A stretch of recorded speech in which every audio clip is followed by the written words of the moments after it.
Welcome back to another episode of KPAN Today with State Senator Bruce Tarr, Minority House Leader. Got that wrong. Welcome back to another episode of KPAN Today with our State Senator Bruce Tarr. How are you doing, Bruce? I'm doing well, thanks, Heather. How are you? Good. Let's see. I have not seen you, I think, since the election and certainly since Thanksgiving. Or maybe I did see you after the election. It's been a while, but I will tell you that there's a noticeable change in your background where oftentimes when we do these interviews, they're late in the afternoon and we see that beautiful Cape Ann sun streaming through your windows. But now, obviously, we're in the winter season and we see darkness outside, but it looks beautiful in your new setting where you are now. So you've made the adaptation and it's nice to see that cozy surroundings. Thank you for that. And I want people to take note that I have moved into our regular living room because in an effort to save energy, I don't want to heat that great big room just for an interview and just for me. So that's why I'm here. And I've sort of assembled the lights and everything, and I hope it works. It looks great. And again, it's very seasonally appropriate as we think about the next several months where we may not have as much daylight, but certainly a lot of brightness on Cape Ann. Right, exactly. So we were going to start talking about how the state of Massachusetts just keeps bringing in tax revenue. It just keeps getting better and better. You know, it's really interesting, Heather, because we've talked so many times about the last fiscal year and how we wound up with an enormous surplus. And a lot of folks, including me, were wondering, are we going to continue to see that trend? Or was that somewhat of an anomaly that we saw in fiscal year 2022? Well, we're now into fiscal year 2023, and we're seeing some numbers come in. And we just got in our office the October revenue numbers, and we were looking at those. And for the month of October in 2023, we actually collected $293 million above benchmark. So what that means, the benchmark is the number that we use to base the budget on, that we need to have to balance the budget. So over that puts us into a surplus situation. Now, we can't say that we'll be in surplus for the year yet because we have several months left to go in this fiscal year. But if we look at the numbers year to date, if we add them up so far, we're about $529 million above benchmark, and that's about 4.8%. So again, it's still too early to tell, but the trend indicates that we are still collecting very large amounts of tax revenue in excess of what we use to base the budget on in terms of our estimates. Well, there are a lot of questions to ask here, but the first that comes to mind is there a possibility that the Chapter 62F would be triggered again?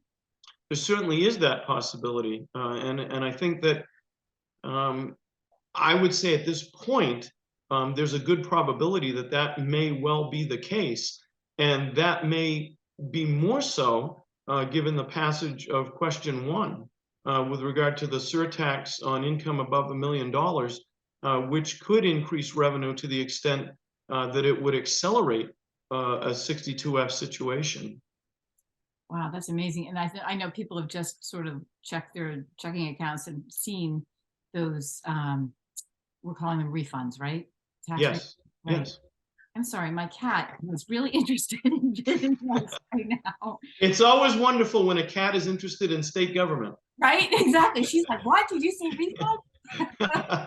I think when she heard those revenue numbers, she just had to come to the screen. She saw more Meow Mix, I think.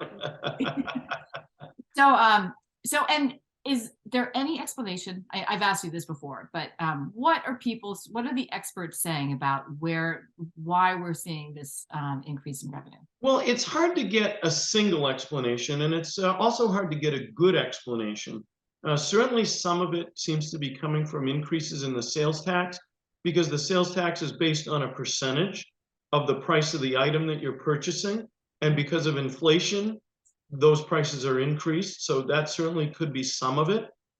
Some of it could be coming from robust trading in the stock market and capital gains revenue, although the stock market has been up and down, so it hasn't been a steady climb. And then there could be other things operating as well. So we don't have a single answer, and I would suggest we don't have a good answer. But what we're seeing now is consistent with what we saw in the last fiscal year.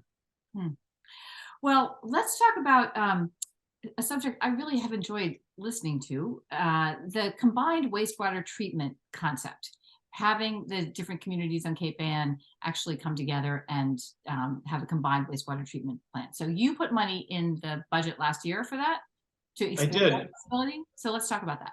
So certainly not a glamorous subject, but one that is incredibly important, both for our daily lives and our quality of life, but also for the environment, because it's important that we treat wastewater appropriately, because we, more than most communities, because of our proximity to the ocean on all of Cape Ann, we're sensitive to what happens in the ocean environment, and we need to make sure that what we discharge into it from our wastewater treatment capabilities is certainly done in an appropriate way, in an environmentally sound way.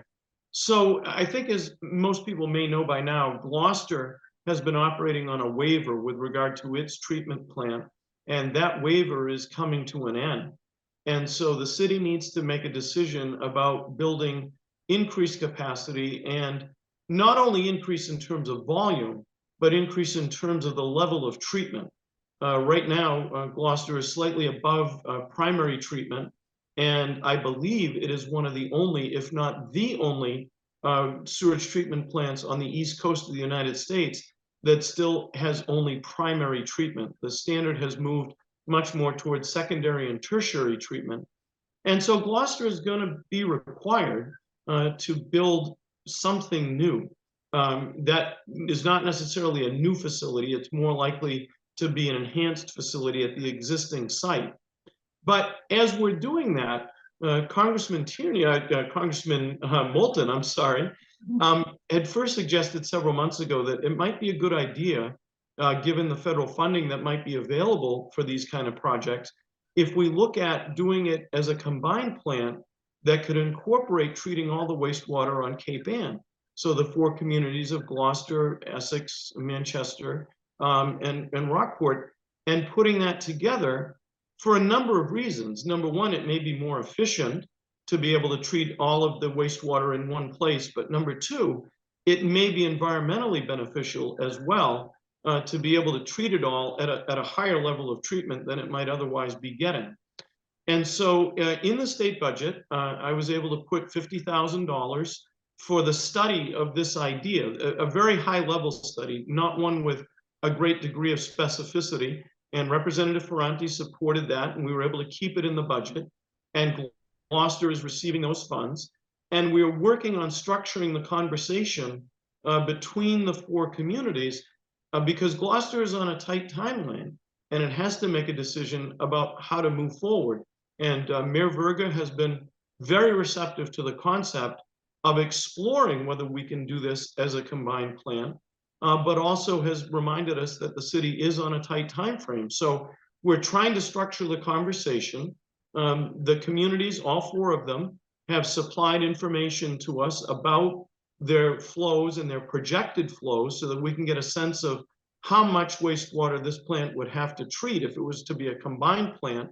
And we're in the process of trying to engage a consultant to help us make the decision collectively about whether it makes sense to even further explore the idea of doing a combined plant, or whether it is just not feasible and Gloucester needs to move forward on its own. So this is one of those situations where there's going to be a massive investment in this plant one way or the other, and it makes sense to leave no stone unturned to explore if we can do it in a combined way, or if it makes more sense to do it as an individual plant. Now, that being said, it's important to understand that Essex's wastewater actually already comes to Gloucester. So there is some collaboration that's already happening. Mm. Well, from the very start, as soon as I heard that idea, I thought, oh, that's a great idea. That's how I feel about that plan. It just seems to make a lot of sense. You know, we have, it just seemed like the most sensible way to do it. And perhaps there's more federal money available, right? If it was a community effort. There certainly could be. There's no way that a community like Gloucester could afford this on its own anyway. And in Massachusetts, we have something called the Water Pollution Abatement Trust, which provides low interest loans to municipalities to help fund these kind of projects. And if you look at the grant equivalency of subsidizing the interest, the state makes a very substantial contribution to communities for these projects. And a lot of the money that's in the Water Pollution Abatement Trust comes from the federal government. So there is partnership from the state and federal governments in these projects. But now, with what we've seen with the federal government passing a couple of different spending bills, there is increased funding for these kind of things. And in fact, we already appropriated additional federal money into the Water Pollution Abatement Trust, the so-called state revolving fund. So if you're going to ever explore an idea like this, now is the time to do it. And again, I think this falls into the category of this needs to be done, and it makes sense to explore how much of a regional project it can be, how much of a combined project it can be, so that if we move forward and it isn't able to be done in that way, folks can be satisfied that we explored that possibility. We're going to run out of time, so we're going to have to say goodbye. All right. So thanks for this interview today, and I look forward to talking to you even this Friday. Well, I'm looking forward to that, and I'm hoping we can make it happen. It's always a pleasure, and thanks to you and 1623 Studios for helping us get the word out for important things that are happening in the region. It's great to hear, and I love this level of detail that we can go into. So thanks very much. Thanks, Heather. Yeah. Interested in a sponsorship? Email sponsor@1623studios.org to learn more.